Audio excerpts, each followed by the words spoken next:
You don't.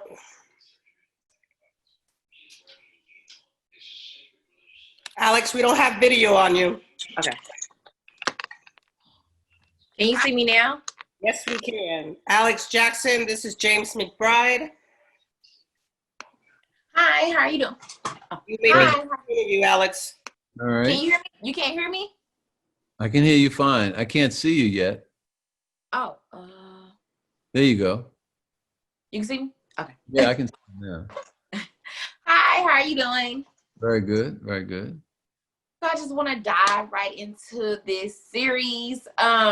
So I guess my take on it is I had recently watched a movie called Emperor where I did the junkie for it. So when I first learned about John Brown, probably like a month ago. So I had already kind of did research on him. And then when I saw this, I'm like, oh, so I get to know more about John Brown, more in depth about John Brown. And he's a very interesting character. He speaks the word in the Bible, but then he's very violent and have erratic behavior.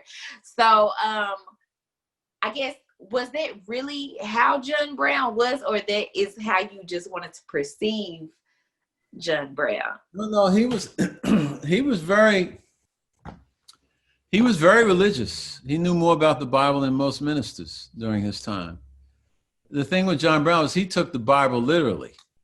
Mm-hmm. So, and he was a Calvinist, and Calvinists, at least in those times, were people who believed that God had given them a certain purpose, and it was their purpose to do a certain thing. So he was something erratic. He was an eccentric person, mm-hmm. But he was also a very kind man. He was also a person who, he understood animals. He was gentle to his enemies if he captured them. He wasn't a person he wasn't like Jesse James, for example. Jesse James was a slave owner. Him and his men shot and killed an 11-year-old boy while they were robbing a bank. John Brown never did anything like that. He was a person who had a cause, and his cause was the cause of abolitionism. It's just that he wasn't like, he was a person who raised his sword, as they say. And it cost him everything. Yeah, it did. His children and his own life. Yeah. And also, it was very funny to see Frederick Douglass in this light as well, because we've never seen him, when we always see him in movies or anything like that, we've never seen him with drinking a lot and messing with a lot of women. So what made you show us Frederick in that light as well? Well, the truth of the matter is Frederick Douglass had a black wife and he had a white mistress, and they lived in the same house. Now, if I did that, that's true. No, I'm saying I didn't know that. That's what I'm saying. I didn't know that. Well, there's a lot. I mean, part of the reason you do historical fiction on television especially, is it gives people a framework to figure stuff out that they might not necessarily know otherwise. Because I didn't know that either until I started researching the book. I couldn't believe it. Frederick Douglass was a guy who gave speech. I mean, he was more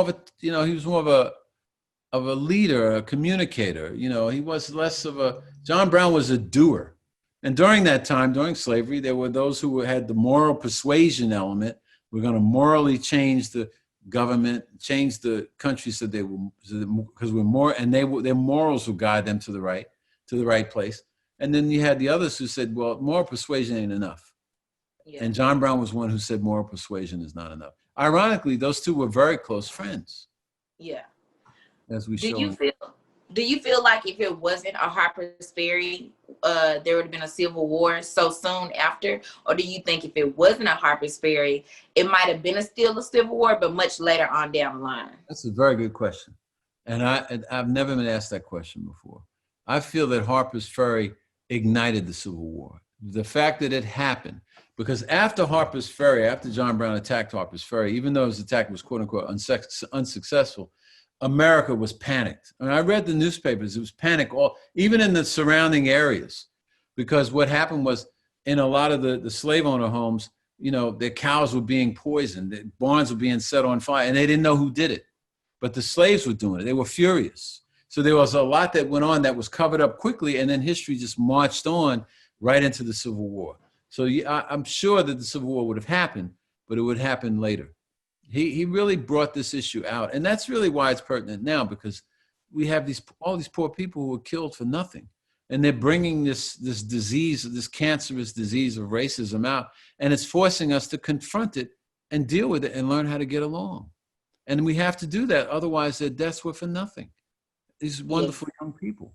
So we've got to make some sense of it, and that's what this miniseries is about to some degree. Well, I really appreciate you speaking with me. I appreciate the series. It was very interesting. I liked it. I like the different perspectives of seeing the characters that I might have read about or I thought I really knew about. You always learn something new. Thank you so much for speaking with me, and I really appreciate it. Well, thank you. Good luck to you. Thanks a lot.